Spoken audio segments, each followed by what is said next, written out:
बड़ला साहब क्या कहते हैं? मैंने जिस तरह के आगाज में कहा है कि अवाम रिलीफ की मुंतजर है, लेकिन बज़ाहिर दिखाई नहीं दे रहा, क्या कहते हैं आप?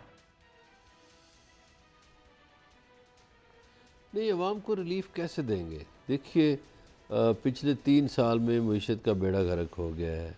आपकी इंडस्ट्री बंद हो गई है, आपकी ज़राअत में जान नहीं रही।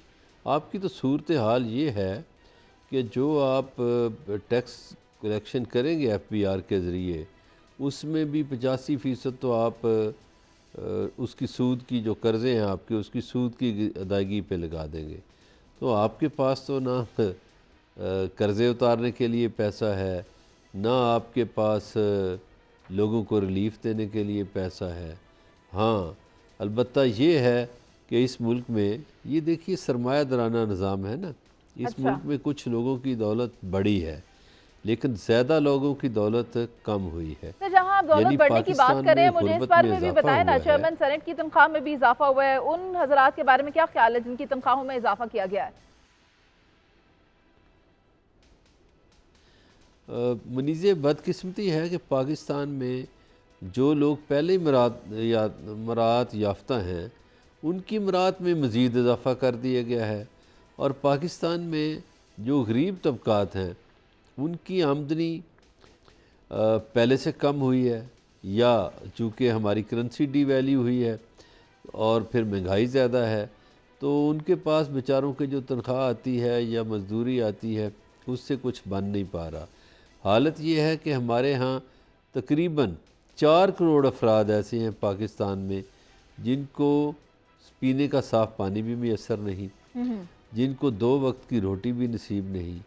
तो ये किसने करना है? अभी मैं एक ख़बर देख रहा था कि ईद के दिनों में नारोवाल का कोई लड़का है, को 12 साल का बच्चा, वो नए जूते ना मिलने के बायस उसने ईद के रोज़ ख़ुदकुशी की है। तो जब आपके मुल्क में ये सूरत हाल हो, फिर रहीम यार ख़ान में एक बाप ने अपनी 3 बेटियों समेत ख़ुदकुशी की है, उसकी बेटियां कपड़े मांग रही थी ईद पे। आपके लोगों की हालत तो ये है, तो उसको हम कैसे कह सकेंगे कि या तवक्को कर सकें कि बजट में आम लोगों को रिलीफ मिलेगा? नहीं मिलेगा, ना मज़दूर को रिलीफ मिलेगा, ना किसान को रिलीफ मिलेगा। हाँ, जो बात सलमान शाह जी ने की है, देखिए वो मईशत को बहुत समझते हैं, जी।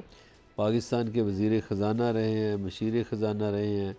उनका आबाई इलाका है झंग, उन्हें कहें ना झंग जाएं, वहाँ किसानों से ज़रा पूछें कि कैसी है मईशत उनकी। वो पाकिस्तान में आम लोगों की मईशत जो है वो हालात का सामना नहीं कर पा रही। हालात के साथ वो तो ज़िंदगी की जंग लड़ रहे हैं, वो तो बेचारे मफलूकुल हाल हो गए हैं। लोग बिजली, वो सही फरमा रहे थे आफाक साहब कि बिजली के बिल नहीं अदा कर पा रहे।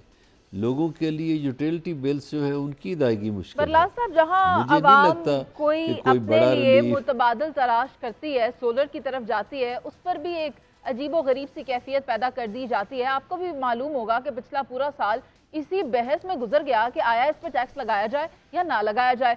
जो लोग खरीदना चाहते थे वो भी उस परेशानी में मुब्तला रहे कि क्या वो अपने जो पैसे एलोकेट कर चुके हैं कि उन्होंने ये पैसा सोलर पर इन्वेस्ट करना है, वो खुद परेशान हो गए। जब आम आवाम के अंदर इतनी परेशानी होगी, इतना डुअल स्टेट ऑफ माइंड होगा, तो फिर जो फॉरेन इन्वेस्टर है वो क्या सोचकर पाकिस्तान में इन्वेस्ट करेगा, वो भी परेशान हो जाता है। मेरे साथ जावेद कुरैशी साहब हैं जिन्होंने सदर ऑल पाकिस्तान अंजुमन ताजरान सिंध है। मैं चाहती हूँ कि उनसे सिंध के मामलात पर भी थोड़ी बात की जाए।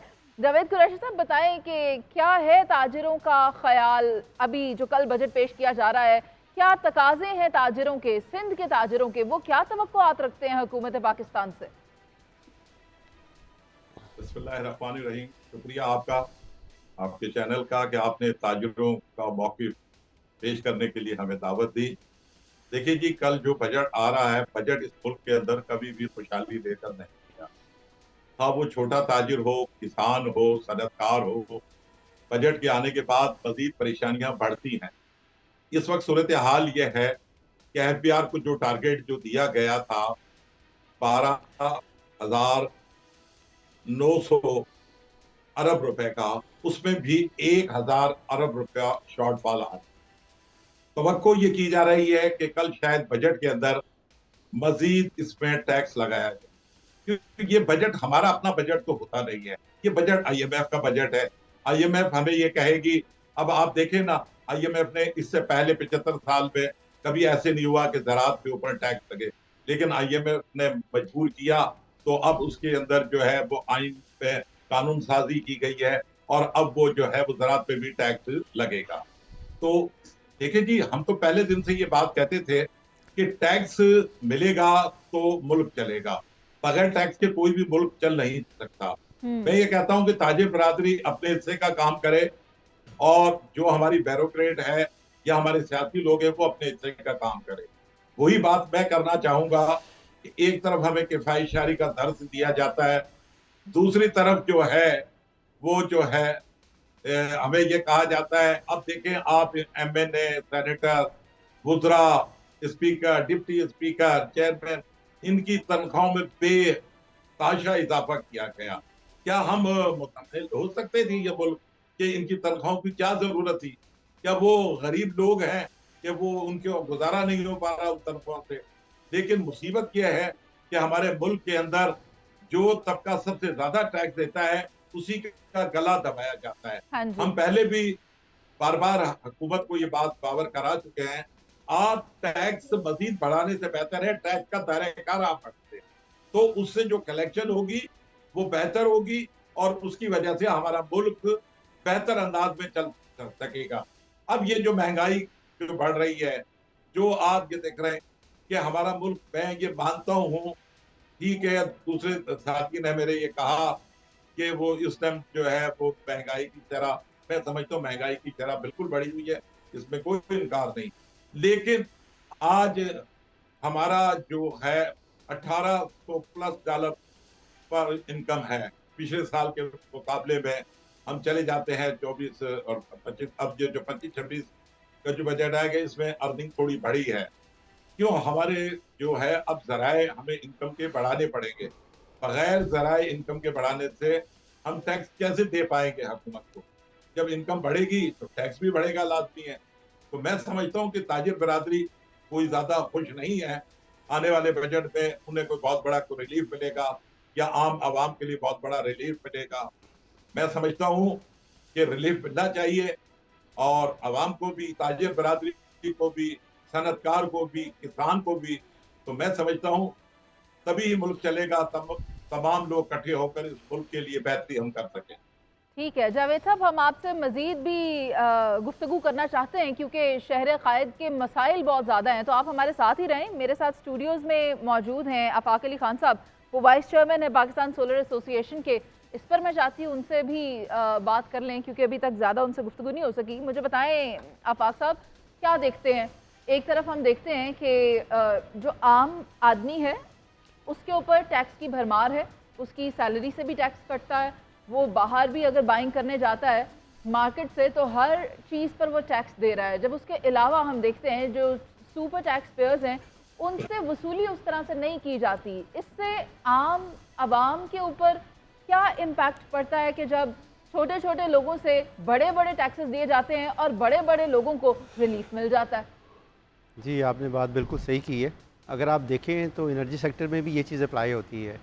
जो बड़े बड़े जो लोग हैं वो बिल्स पे नहीं करते या उनको रिबेट मिल जाता है, और जो आम तबका है उसको बिल देने पड़ते हैं। जैसे कैपेसिटी पेमेंट की बात मदर साहब कह रहे थे, मैंने इसको सीपीपी कहा था, तो कैपेसिटी पेमेंट ये जो 62% पे आ गया आपका ना, हाँ जी, विच इज़ वेरी हाई, और डे बाय डे वो इंक्रीज़ हो रहा है। अभी रिसेंटली पता चला कि 46,000 मेगावाट की आपकी कैपेसिटी हो गई है प्रोडक्शन, लेकिन आपकी जो कंजम्पशन है वो बहुत कम है, इस वजह से आपको फिक्स पेमेंट देनी पड़ती है।